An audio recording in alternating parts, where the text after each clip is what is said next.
Karen Johnson is a former Arizona state senator. She served from 1997 to 2008. During her time in office, she was frequently a voice of reason in the midst of an asylum of the insane. She was most notable for her dedication to family values, her staunch position on the absolute right of each of us to keep and bear firearms for our protection and the protection of our state and country. Karen also promoted the idea of secession, seldom failing to raise her voice on behalf of freedom lovers throughout the United States. She is the definition of a family woman. She has one husband, 11 children, and is it 26 or 28 grandchildren? Let's welcome to the Global Freedom Report, Senator Karen Johnson. Karen, how are you? I'm just fine, Brent. Thank you so much for allowing me to be on with you. Oh, it's a pleasure. And I read in two separate places. One said 26 and one said 28 grandchildren. Which is it? Actually, I don't know where you got that. It's 35 by now. And oh, my God. We're still going. And still counting? Right, still counting. A few of the younger ones, I hope, are not quite finished yet with their families. Do they all come to visit on Grandmother's Day? We have a family reunion once a year up here, and we just have a ball. I can't even imagine. I have 3 older brothers, 1 younger sister. So that makes 5, and at any given time, 4 of us were teenagers, but 11 children. Do you have any tales of survival you'd care to share with parents around the world? You know what? I always laughed because people used to say, oh, my gosh, when they get to be teenagers, it'll be awful. And it was not. It was absolutely a ball. The kids all gathered at our home. We were fortunate enough to have a large pool, and they would come and swim. We lived down in the Mesa area, and we just had an absolute ball with our teenage kids. One of the things that I did, Brent, that some might find a little unusual is when the kids would come, I made them sit down and watch Red Dawn, Uncommon Valor, and Hanoi Hilton. Oh, that's how you educate your children, folks. That education. But, Karen, did you decide not to run again, or were you defeated? I don't recall. Well, my husband worked also for the state of Arizona for a while, and when he retired, I retired. I did not run again. I sometimes think maybe I should have tried it one more time because we've sure got a lot of problems. But I love being retired, and I love being with my husband more often. And we're going to talk about how you feel about the problems we still have, because I'll tell you, even those of us not in Arizona, we miss you being in a position to make some serious noise.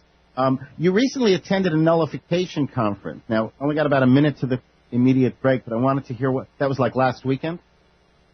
Right, it was fabulous. It was down in Phoenix, and it was put on by the 10th Amendment Center out of Los Angeles, along with the John Birch Society and a few other groups, and it was just wonderful. A lot of young people, which is very, very encouraging to me, Brent.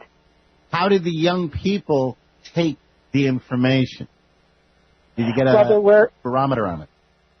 Yeah, there were a lot of them there. They took it very well. The crowd was about half and half. There were a lot of us that were older, but some of the speakers were young, and oh my gosh, their passion and enthusiasm for freedom and liberty and, nullifying so many of these horrible federal laws that have come out to the states was just very, very good. This past weekend you attended this nullification conference. Were they addressing particular issues such as Obamacare, such as immigration, or was it a general, what were they focused on any particular issues, trying to raise any particular state nullification awareness? Well, Brent, there was a lot of generalization, but they did specifically address, of course, Obamacare, as well as in Arizona. We've lost our complete logging industry because of many of the stupid mandates that have come from the federal government regarding endangered species, spotted owls, things like that. That was talked about. We've had problems with our mining industry because of the EPA. So there was a lot of specific things that were addressed. Now, I'm curious, Okay, now that you're out of the Senate, maybe you won't feel like you can't talk about what I'm going to ask you. What I want to know is from the inside. It seems very apparent that federal regulations consistently damning the interests of individual states. A good example is California. California is basically bankrupt because they got so much mandated to the federal government. Okay, another good example is Arizona, exactly what you were just saying. Did you, in the Senate, ever discuss the real-time issue of saying, we're going to pull out of EPA regulation, we will not take whatever funding you're giving us to be a part of it. We're going to pull out of your regulation of our education. We will give back the funding that you're giving us. In other words, has there ever been a sane discussion about it's not worth the federal funding for what we're giving up in the state level? Brent, absolutely. There was discussion of that. Now, in Arizona, you have 30 senators and 60 House members. And so out of that group of people, I would say that at one time we were able to maybe put together 18, 20 max that had a concern about this and were willing to look into it. There was never enough to ever pick the gauntlet up and go anywhere with it. And before I ever even got in the legislature, when I was quite active in the Burt Society and Eagle Forum, we had a lot of mandates coming at us from the EPA. They were going to shut down different, large businesses because they were emitting different things. And we just absolutely had a fit about it because it wasn't something that needed to be done. But the businesses were complying, as was the state, and we asked them to stop complying and that we were going to enlist the help of our sheriff to come and surround these large manufacturing plants and tell the feds to go stick it in their ear. But nobody was willing to take that gauntlet up.